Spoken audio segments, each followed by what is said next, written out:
as You can't be serious, well, that's man. what Jim You is cannot be serious. Well done. Sue Stanley, OAM. I was about to speak and the microphone was 3 feet away, pointed out the window. And she just positioned it in front of my face. So I had actually started talking and realised the microphone wasn't there. Well, Sue Stanley, OAM, noticed How are you travelling? So now I'm going to say just before we start. That's ridiculous because we've started. We've started. But we are just giving a shout out quickly for a reason we're doing them first. Steve, who I saw at a service station, he's a courier for the Chef's Hat. He said the Chef's Hat is a culinary outfit that sells pots and pans and knives and stuff. He said to say hello. And the doc, I'm not sure if Dr. Fordham is coming on, but we've put in a call to him. He's still on holidays, isn't he? Well, I think I he is. didn't know that. Is he? I think so. So. Well, he's not at work today. And like half Australia. MichaelChristianMenswear.com. He said, just a shout out this week is Dean Roma of Canterbury. Dean is a loyal listener and will be forwarding a topic to me to pass on to you for next week's podcast. Well, that'll be exciting, won't it? Stimulating. Yeah. Thank you, Suzanne Stanley. Thank you, Mick.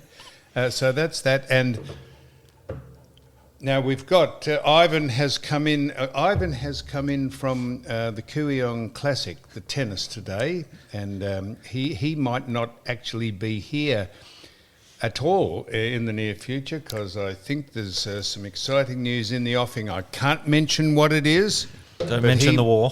What? Don't mention the war. No, but he may not ever be here again because he might be domiciled elsewhere.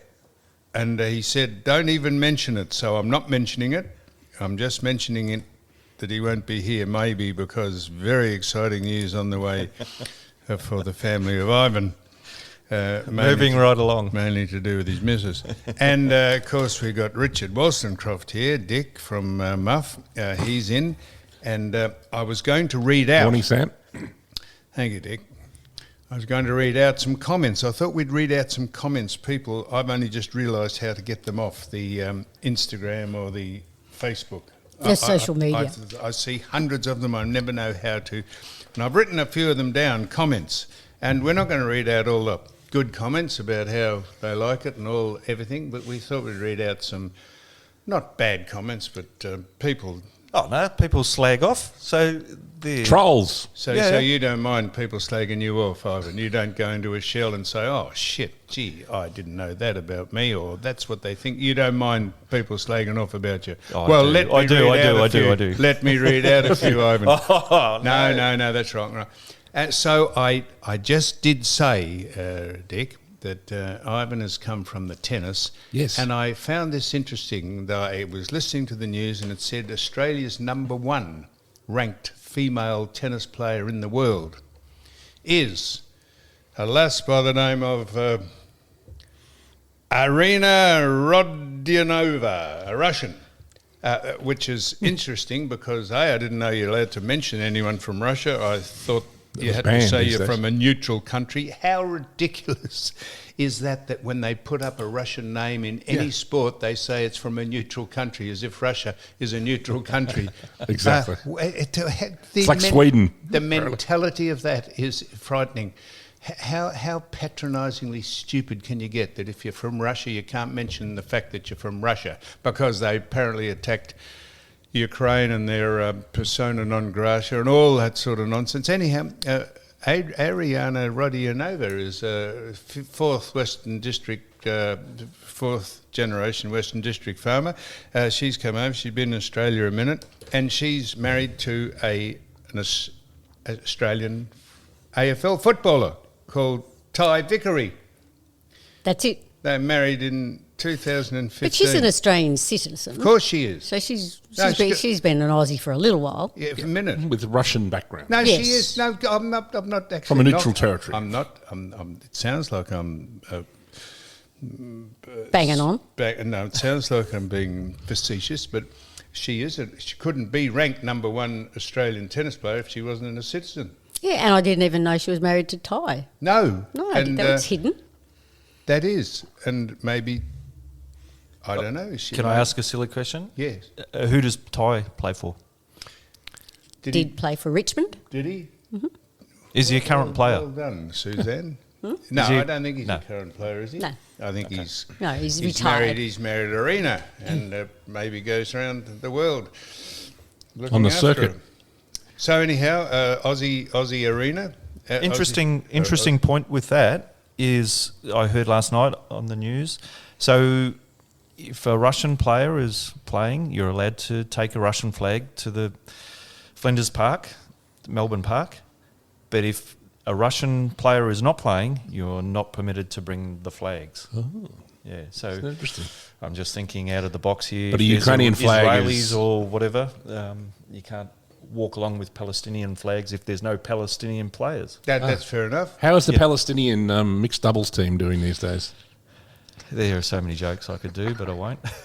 Well, let me read out, Yes. seeing as we're jumping Sam? all over the place, let me read out a comment we had. This is many comments we had. Many comments we had, Dick. Let me just find this comment about... oh, crikey. Let me read it out. Where is it, Ruddy. Suzanne? That's us. Oh, really. yes. Coco Shane.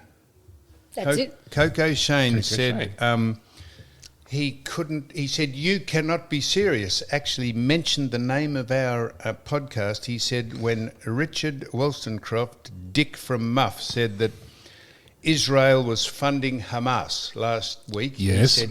He said, you have got to be, how about Dick does some research about what's going on in the Middle East? He took umbrage to that. So that was one of the comments. Well, I believe the way it worked is that, obviously there was the Palestinian Authority and the PLO, the Yasser Arafat and all that. Yes. And that when it formed Hamas, I think that Israel funded it because it thought it would create division, because it didn't like the PLO and it thought maybe another group maybe they could deal with it or something like that. So there are rumours about that. I mean, obviously the whole region. I mean, if you look up the wealth of the Palestinian leaders, they're worth billions of dollars, hundreds of millions of dollars. Where the hell did they get that from? You want to ask that question? I mean, there's always this bit. It's maybe a conspiracy theory, but Tucker Carlson spoke about it recently on his show. So I mean, it's certainly controversial. Anything to do with the Middle East, you've got to be walk on glass a little bit. So, but it's just a theory. So let's call it that. Well, that was one of the comments we were reading out from Coco Shane. Lot of positive things, but we don't like to blow wind up our own backside, so we'll just mention some. Blue Boy TC said there's not enough microphones. I don't know what that means. And he said there's too many people talking over one another. And he said he's a long-time listener, but he said the end is nigh. Blue Boy says the end is nigh from not listening. I'm not sure. All right. Why. But he listens every week, though. Maybe he's he's an apocalyptic guy. He thinks like like the end time. Nostradamus. Maybe he's Yeah, right. religious and thinks the Well, he'll be apocalypse, right one the time. second coming of Christ is upon us. Mad Dog says Ivan and Yeah. OAM are bench players, but you've got them in the midfield. He said you got him in the midfield. They should be just bench players, come off the bench. Well, I He might go said- back to the bench soon. He said the Muff Man has potential. This is what Yes. the Mad Dog says. So we're getting feedback about God someone- bless the Mad Dog. The Mad Dog. Yeah, the Mad Dog. There'd have to be some bluer ones than this. A bloke says... they've been pretty good. Ron Hill says Sam who? I don't know what that means, as if I don't know what that means. It's And then- Sam Newman, I think, isn't it? Well, then Angelo said... Ron Hill said Sam who, and Angelo said Ron who. Cryptic Very stuff, good. isn't it? Yeah. That's I clever, don't isn't know it? what that Academic. means. Gary says, Gary who says, I look like I'm from a gay porn movie. I don't know what that means either. Is that a and, compliment? Simo Bravo 2. Is it Simo Bravo or Bravo? He says, thank you for having a voice for the over 60s. And that was from the retirement village. So Simo thinks we only speak to people who are over 60 who might be interested in what we say. We would think that anyone who's of any age that listens to this would probably not agree with, but would enjoy most of the topics. We speak about the road toll, graffiti, climate change. We speak about a little politics. We speak about things that tick you off. I don't know why that's relegated or specifically to people over 60. But do you really know who you're talking to? What is your audience? Do you know who your audience is? What's the percentage of men to women? Demographics. Would you know? No. Would you know? 90.2% male.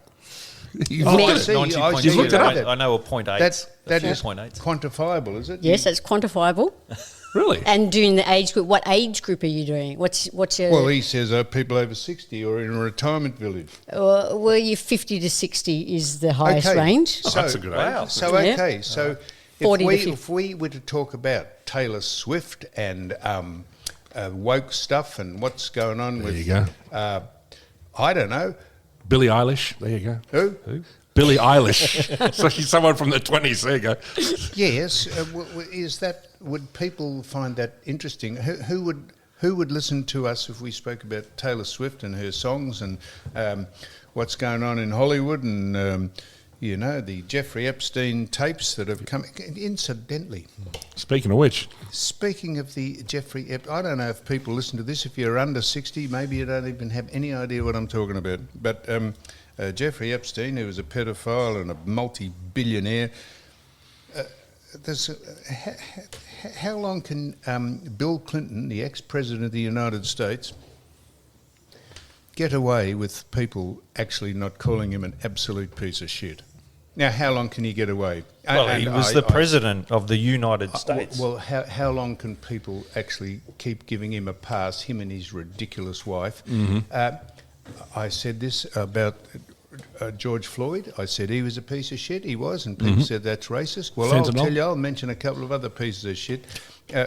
Bill Clinton has been implicated. I don't care how little information they've given about him. He's been 50 times on that plane, and the amount of hearsay about what he's been doing and who he's been doing with is frightening. And the mainstream media, if it was Trump, I tell you what, that would be wall-to-wall coverage.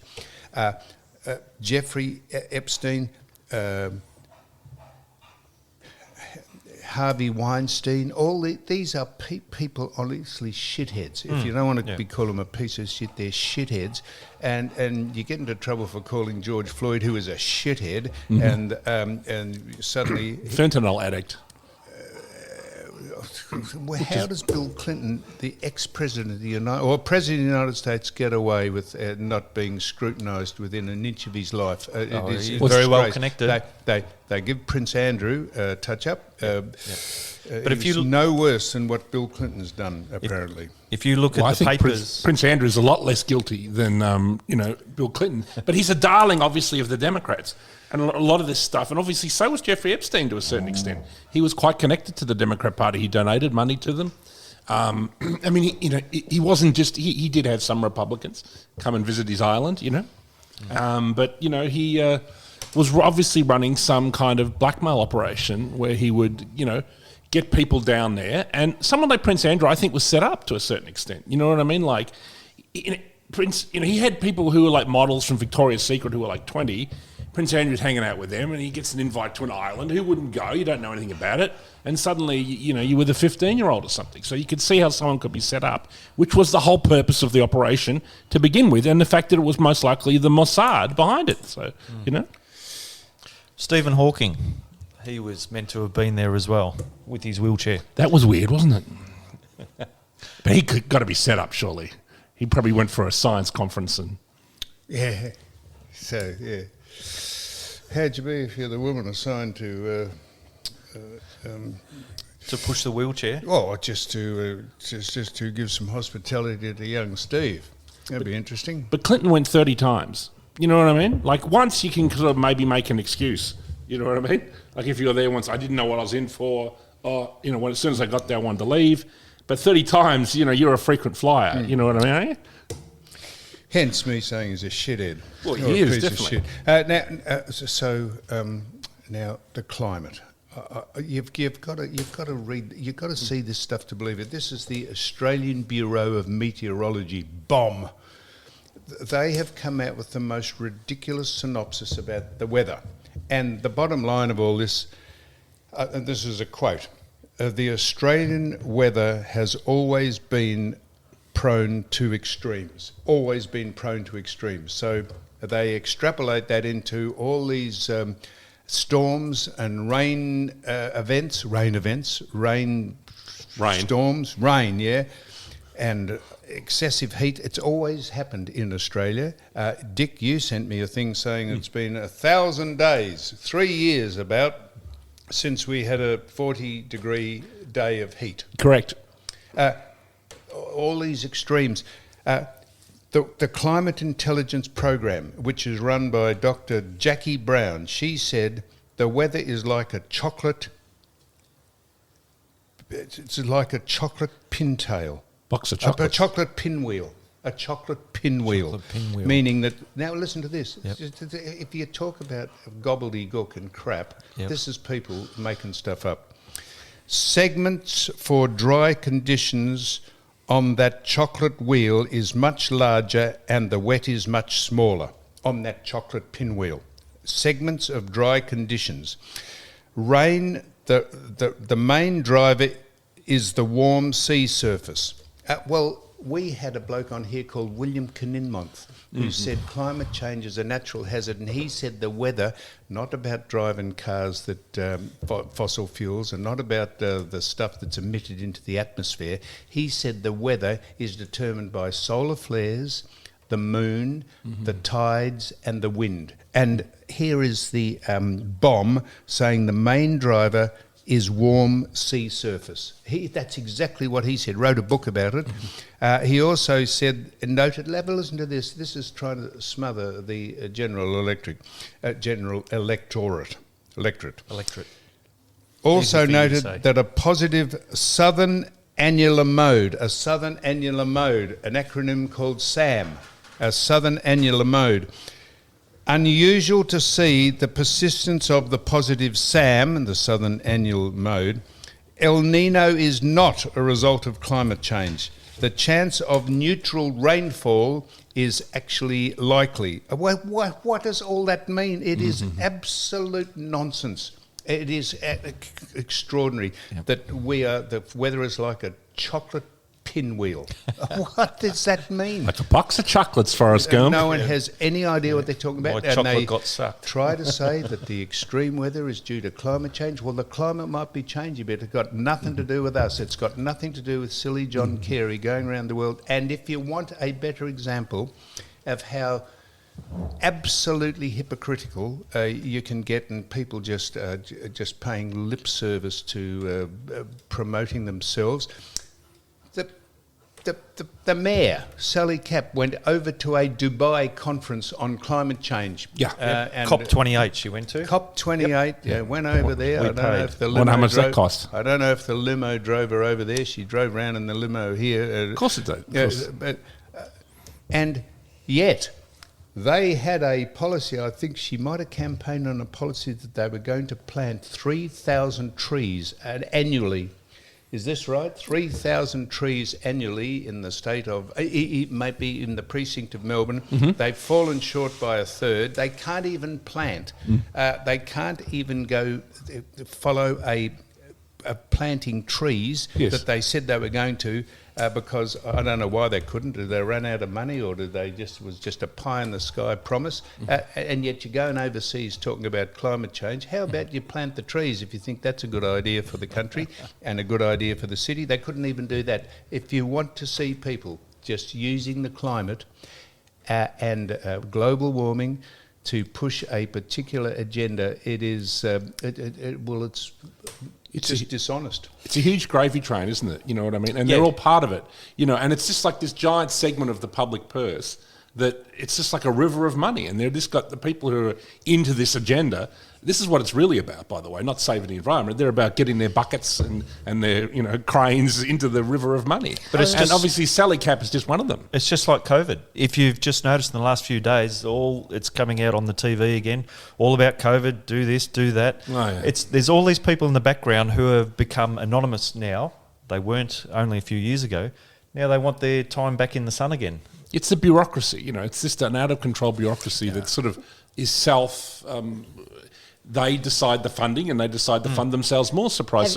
Have you ever seen the website Marine Traffic? No, I haven't seen that. They complain about all these for the electric cars, and the cars get all the cars off the road. If you go and have a look at Marine Traffic website, you can see all the boats that are actually around the world, anywhere around the world. Yep. It's full of these pinpricks. There is so many boats over there, which are all on diesel, I A believe. kaleidoscope Oil of on fossil oil. fuel. Yeah. Of course. I mean, because that's the fuel that works. I actually saw that. I saw that. Did you? I saw that. You can track that. You can track the number of ships because they have to identify themselves with an identification Transponder? Yeah. transponder, Right. and you can look up any ship in the world to see where it is. If you've got its name. There were, I'm hesitate to say millions. There were hundreds and thousands of tankers, cruisers, container ships dotted all over Europe. And if you talk about the stuff that they put into the atmosphere, and we're talking about banning fossil fuel, it is, and It's crazy. And this government said you can't use gas in your household. house. It is frightening. It is And breathing is frightening. bad too. Breathing. You can't breathe. We're going to have to hold our Cows- breath for a little while. Cows fart See how long 'cause they that put works. get rid of don't eat meat because cows are putting methane into the atmosphere. It's about control. Well, Sam. interesting enough, the top-selling car has just been released. The data's been released yesterday. The top-selling car is a Tesla Model 3, I think it is. Yep. $70,000 car. Yep.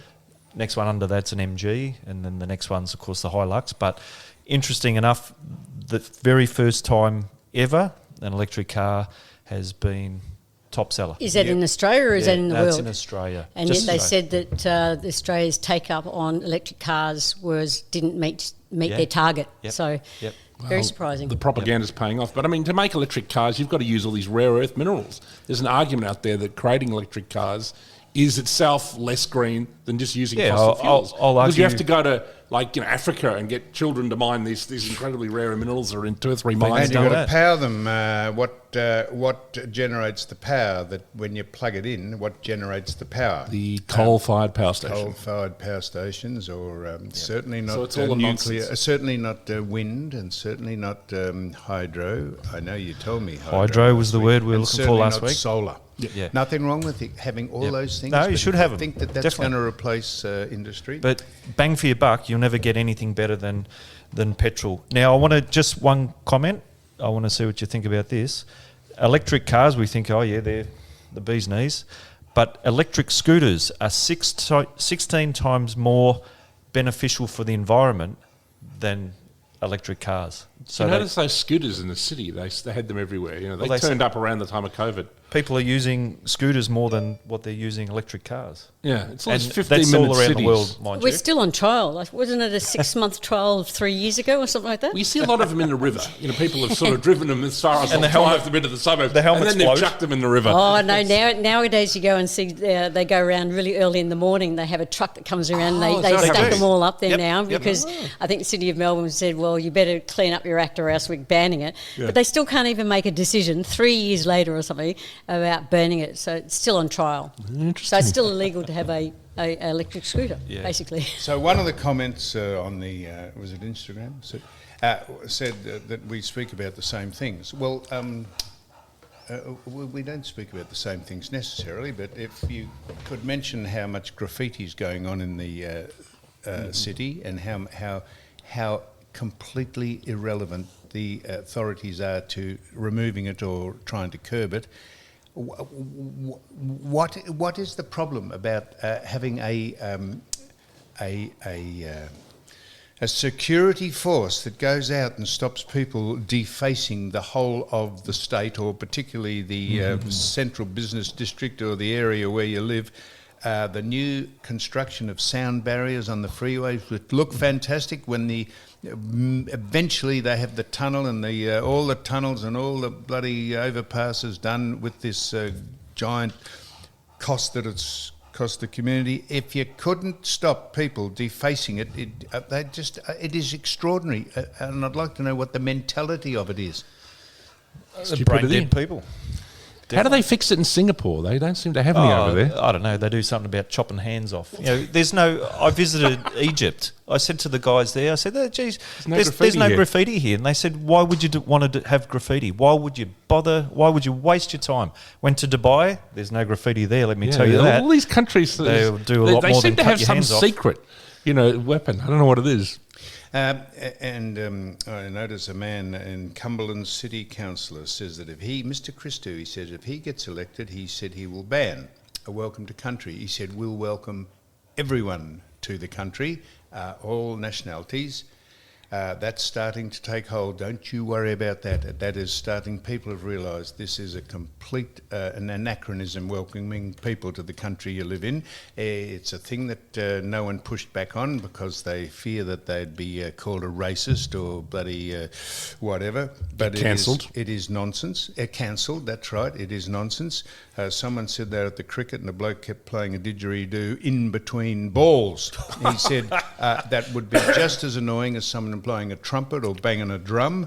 I don't know what the idea of blowing a didgeridoo in between balls was, but he said he actually had to move from where he was sitting. It was so annoying. I'm not sure, as I say, not singling out playing a didgeridoo, but blowing a trumpet and whistles and bang. And so it is people are starting to realise this is nonsense. It is.